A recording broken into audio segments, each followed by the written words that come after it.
Inilah jeritan hati seorang ibu yang anaknya dikolostomi tanpa informasi dan konfirmasi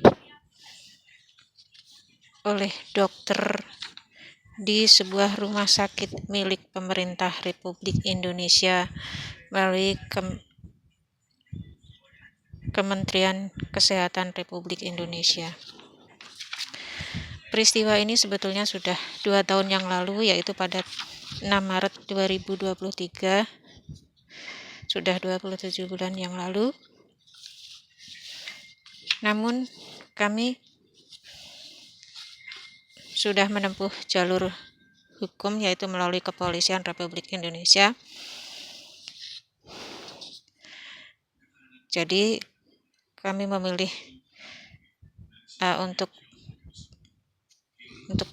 menunda membuat video ini. Sebetulnya sejak 2 tahun yang lalu juga sudah banyak dorongan untuk membuat kesaksian melalui video di media sosial, tapi kami masih menunggu hasil dari penyelidikan Kepolisian Republik Indonesia. Akan tetapi seiring berjalannya waktu, banyak peristiwa-peristiwa di dunia kedokteran yang muncul memicu kami untuk membuat video ini. Peristiwa-peristiwa kedokteran tersebut antara lain meninggalnya Dr.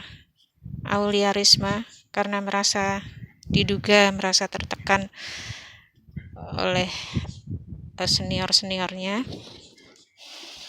Kemudian ada juga dokter yang memperkosa keluarga pasien. Ada juga dokter kandungan yang melakukan pelecehan seksual terhadap pasiennya. Dan beberapa peristiwa-peristiwa kedokteran lainnya. Dan yang saat ini masih berlangsung adalah tentang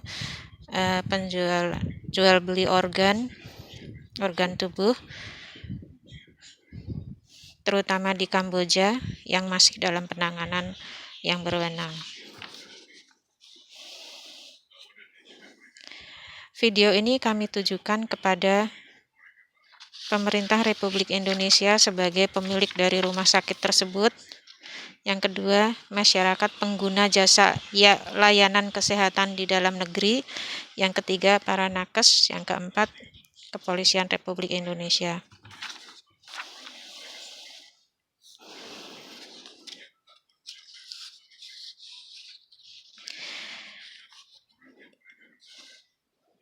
Pemerintah Republik Indonesia dalam hal ini adalah Presiden Republik Indonesia melalui Kementerian Republik Indonesia.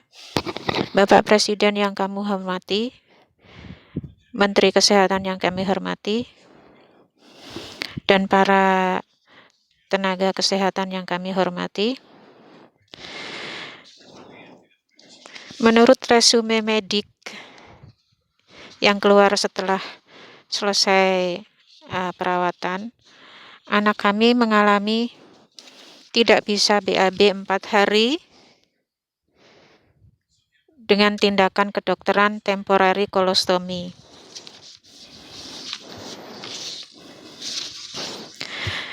Hal ini menjadi masalah karena apa yang kami tanda tangani persetujuan tindakan kedokteran ini tidak mencantumkan colostomy, temporary colostomy atau colostomy. Kami hanya menandatangani persetujuan kedokteran berupa laparotomi eksplorasi. Bahkan pada saat kami tanda tangani, ini masih kosong, belum ada isinya. Ini dapat ditunjukkan dari kalimat ini. Kami menyetujui tindakan kedokteran titik. Ini masih kosong karena waktu itu masih kosong. Kami menanyakan kepada suster, ini tindakan kedokterannya apa? Kok masih kosong? Kata suster, nanti diisi oleh dokter. Ini merupakan sebuah kebodohan karena ini kontrak nyawa ya. Kebodohan bagi kami, mestinya tidak mengisi persetujuan apapun jika belum ada isinya. Jadi pada waktu kami tanda tangan ini, pada waktu kami tanda tangani belangko ini masih kosong. Yang ternyata belangko ini bisa diisi apa saja kan oleh pihak dokter.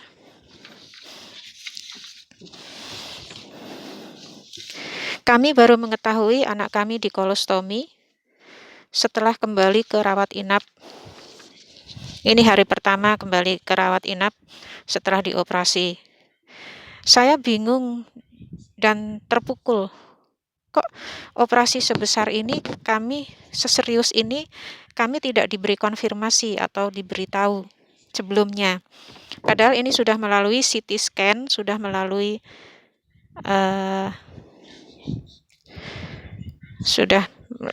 CT scan, dan ini CT scan-nya. Dan CT scan ini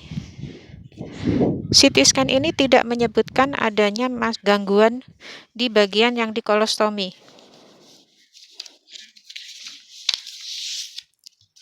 CT scan ini tidak menunjukkan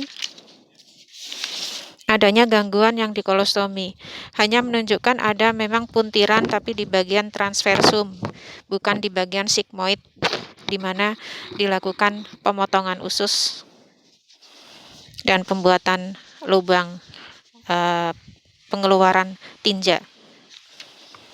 Jadi menurut hasil CT scan ini masalahnya ada di transversum, dan itu bagian atas perut.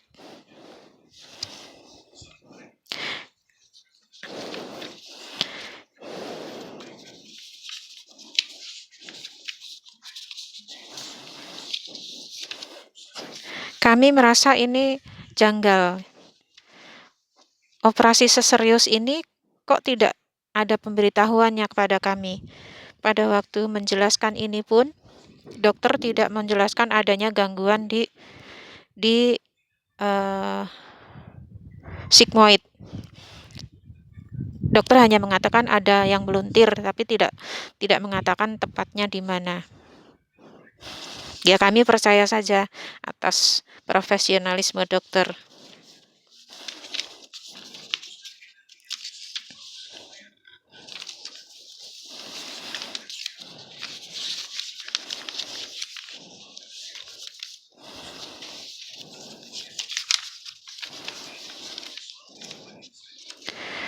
Kalau menurut konfirmasi dari pihak rumah sakit, ini hanya gambar katanya, tidak. Yang lebih pasti itu setelah dibedah dan dilihat dengan mata kepala, itulah yang menjadi diagnosa. Bapak Presiden Republik Indonesia dan Menteri Kesehatan Republik Indonesia yang kami hormati, mengapa masalah kesehatan serius ini sampai ususnya diputus dan dibuatkan anus di perut sampai tidak kelihatan di CT scan? Apakah mesin CT scan-nya kualitas rendah, ataukah karena mesin CT scan-nya sudah rusak sehingga resolusinya tidak bagus? Kami percaya bahwa dokter yang membaca gambar ini adalah dokter yang ahli. Sekolahnya saja lama, tidak cukup 1-2 tahun untuk menjadi radiolog. Jadi apakah CT scan di rumah sakit milik Bapak Presiden dan Menteri Kesehatan ini sudah rusak atau kualitas rendah? Ini sangat disayangkan sekali, Pak. Karena pasien yang berdatangan dari rumah sakit ini meyakini bahwa peralatan di rumah sakit ini canggih. Ada yang datang, banyak yang datang dari luar pulau, dari teman sekamar anak kami, dari Palu, ada yang dari Bengkulu, dari Lampung, Palembang. Sayang sekali kalau jauh-jauh dari luar pulau, naik pesawatnya aja berapa, hanya untuk bertemu dengan CT scan yang tidak akurat. Mohon Bapak Menteri Kesehatan untuk mengecek fasilitas alat kesehatan di rumah sakit. Dan ini mengherankan, bagi kami ini mengherankan, Pak, karena di era Ka'bah aja bisa difoto dari luar angkasa, hanya memotret isi perut aja tidak akurat. Jadi menurut pengakuan dokter memang tidak tampak di sini, tapi kelihatan dari pandangan mata.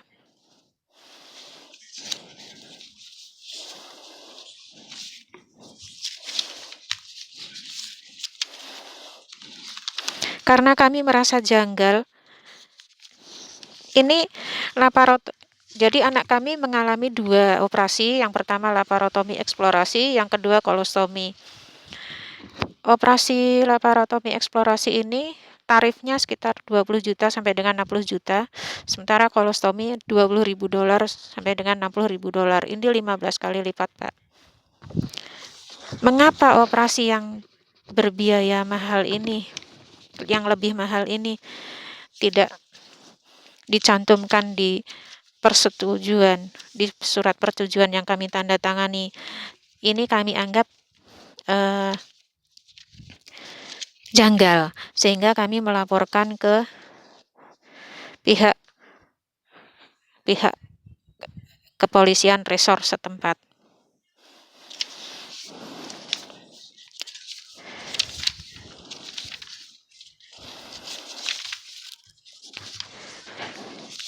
Kami melaporkan hal ini kepada kepolisian setempat karena di rumah sakit tersebut juga ada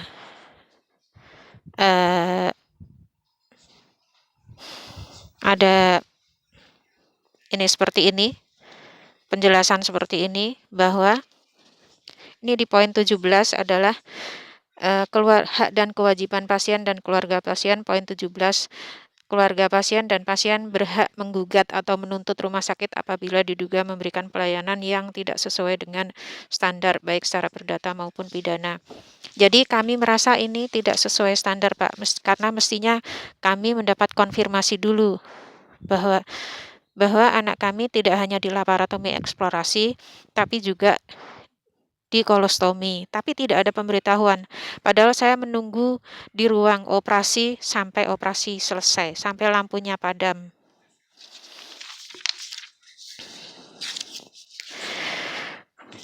Alhamdulillah, Pak, laporan kami diproses oleh kepolisian resor setempat. Apabila dokter menawarkan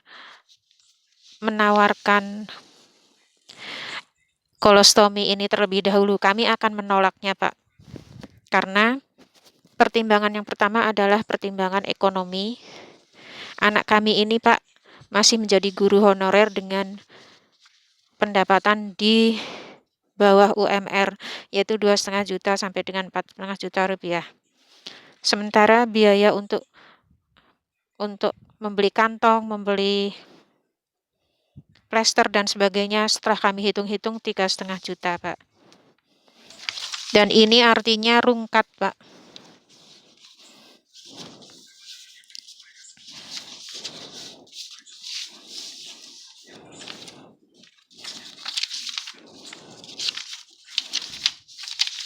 Dan ini rungkat, Pak.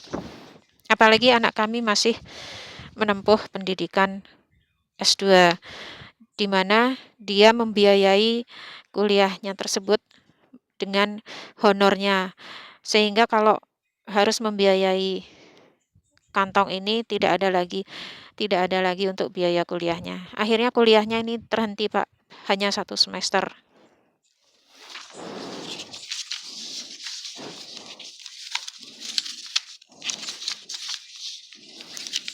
Mana ini?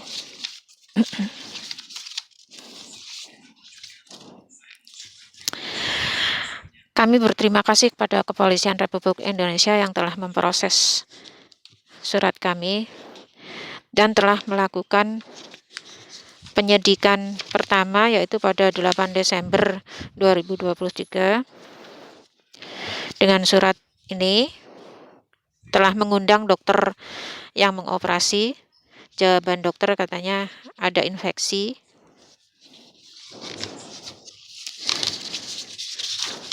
Kemudian penyelidikan kedua berikutnya 8 Januari 2024 mengundang dokter radiologi. Dokter radiologi ya hanya membaca yang ada di gambar. Kalau tidak tampak di gambar ya tidak akan disebutkan. Itu namanya mengada-ada, Pak. Kemudian karena keterangan dokter bedah tidak sinkron dengan kenyataannya, kepolisian mengundang lagi untuk kedua kalinya dokter bedah untuk membawa serta bukti-bukti bahwa anak kami